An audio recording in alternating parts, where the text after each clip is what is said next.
அனைவருக்கும் வெற்றி தமிழ் பயிற்சி அகாடமியின் சார்பாக இனிய வணக்கம். இந்த ஷார்ட்ஸில் நம்ம 12th எக்கனாமிக்ஸ் புக்கில் இருக்கக்கூடிய மிக முக்கியமான கேள்விங்க. ஸோ 2022 நடந்த குரூப் 4 எக்ஸாம்லேருந்து இதை ரிப்பீட்டடாக கேட்டுக்கிட்டே இருக்காங்க. கொஞ்சம் நல்லா பார்த்து வச்சுக்கோங்க. ஃபஸ்ட்டு கொஸ்டின் பாருங்கள். ஸோ குறிக்கிறத மட்டும் கரெக்டாக நோட் பண்ணி வச்சுக்கோங்க. ஸோ இந்த 3 பகுதி தான், இந்த 3 சரத்தை பற்றி தான் நீங்கள் நல்லா தெரிஞ்சு வச்சுக்கணும். சரியாங்க?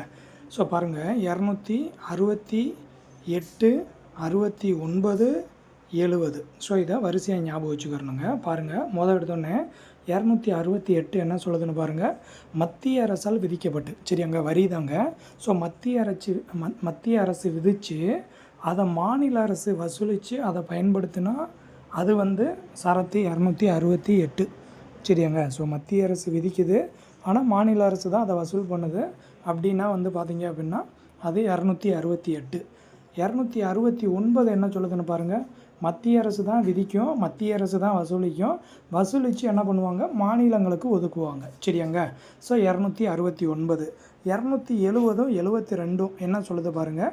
மத்திய அரசு விதிக்கும், அதே வசூலிக்கும், மத்திய அரசு வசூலித்து மாநிலங்களுக்கும் யூனியன் பிரதேசங்களுக்கும் பகிர்ந்து கொடுக்கும். சரியாங்க?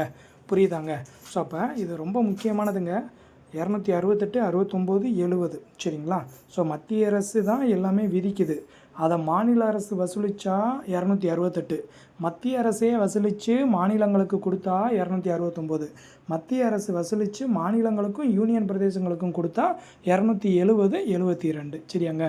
மிக முக்கியமான பகுதிங்க, அடிக்கடி கேட்கக்கூடிய ஒரு பகுதி, நல்லா பார்த்து வச்சுக்கோங்க.